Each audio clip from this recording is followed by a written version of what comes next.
जय हिंद, जय भारत, वंदे मातरम। दोस्तों, इस वक्त मैं नवादा में हूँ बिल्कुल, और अभी 2025 में कुछ ऐसे क्षेत्र है, कुछ ऐसे पंचायत भी है जहाँ पैक्स का चुनाव होना बाकी है।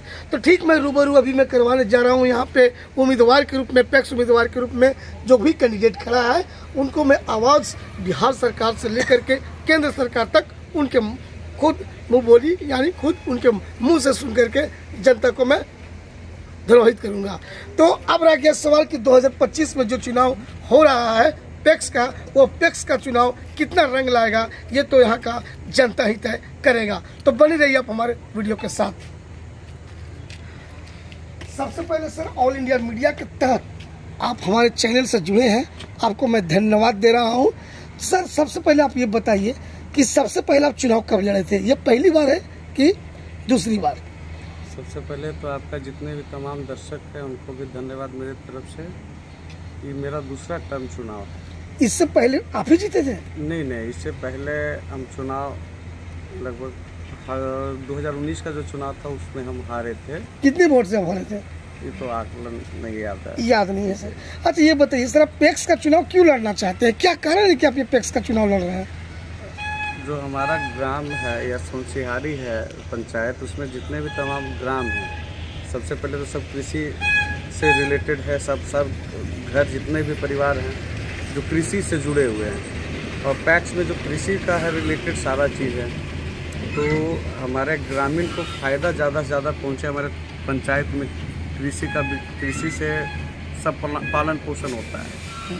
अब उससे अगर ग्रामीण में आ जाता है पंचायत का ये जो पैक्स है, इसमें बहुत सारे योजना है, जैसे हार्वेस्टर का है और भी बहुत सारा है, खाद है, उर्वरक है, पीडीएस है। आप चुनाव जीतते हैं तो क्या किसानों की समस्या को सॉल्व कर पाइएगा? बिल्कुल, कोशिश तो किया है। जैसे अभी खाद की स्थिति जो बिल्कुल नाजुक कभी कभी होता है, क्या आप खाद सामग्री किसानों तक पहुंचा दीजिएगा? बिल्कुल। फसल बीमा के बारे में क्या कहना चाहते हैं सर? जैसे जो भी किसान कभी कभी जो गरीब होता है, अपना कुछ पैसे कमी कारण वो फसल बो नहीं पाता है, क्या वैसे किसान अगर आपसे मदद मांगे तो क्या आप मदद कीजिएगा? मदद तो हम क्या करेंगे, कोऑपरेटिव में बहुत सारा योजना कोऑपरेटिव भी देता है सारा सहायता। ये होगा कि जनता को वहाँ से लेके जाना है, भाई किसान को वहाँ से कनेक्ट करना है, और जो भी फायदा होगा। क्या आप किसी पार्टी में जुड़े हुए हैं? नहीं, ऐसे तो भाजपा से जुड़े हुए थे। चलिए, अच्छा सर, सुनने में आ रहा है कि आपके क्षेत्र में कई किसानों की जमीन रेलवे के तहत जा रही है सर, क्या कहना चाहते हैं उसके बारे में आप? ये तो और खुशी की बात है कि डेवलप करेगा इलाका, डेवलप करेगा ये इलाका। लेकिन कुछ ऐसे किसानों भाइयों का कहने करते हैं कि जब केंद्र सरकार इस जमीन को अपने नाम पर करवाएगा तो क्या उसका मुआवजा केंद्र सरकार देगी या नहीं देगी? बिल्कुल देगी।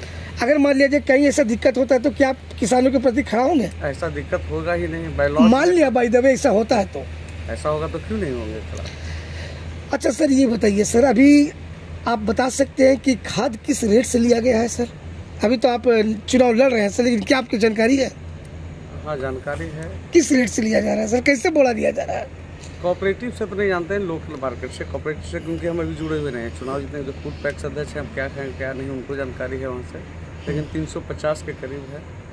अच्छा सर, इससे पहले पैक्स अध्यक्ष महोदय जी कौन थे? वर्तमान में तो उपेंद्र यादव थे। उपेंद्र यादव जी। कितना एमटी का उनके पास गोदाम है सर अभी? कोई गोदाम नहीं, सोनसिहारी पैक्स के नाम पर लॉटेड ही नहीं है गोदाम। अच्छा, यदि आप जीत जाते हैं सर तो क्या गोदाम की सुविधा करा पाइएगा? बिल्कुल कोशिश करेंगे, जितना जल्द से जल्द स्वीकृति मिले यहाँ का। अच्छा, और किसानों को क्या कहना चाहते हैं सर? आप नए कैंडिडेट के रूप में खड़े हैं तो अपने क्षेत्र के, अपने पंचायत के किसान भाइयों को क्या कहना चाह रहे हैं? किसान भाइयों को यह कहना है कि हर पल हर समय खड़ा रहेंगे उनके लिए, 24 आवर 24x7। और कुछ कहना चाह रहे हैं? नहीं सर। तो ये देखिए, जानकारी बिल्कुल नए उम्मीदवार जी ने दिया है, और इन्होंने कहा है कि यदि मैं पैक्स का चुनाव जीतता हूं तो किसानों के लिए 24 आवर खड़ा रहूंगा। अब तो ये जनता ही तय करेगी कि कौन जीतता है और कौन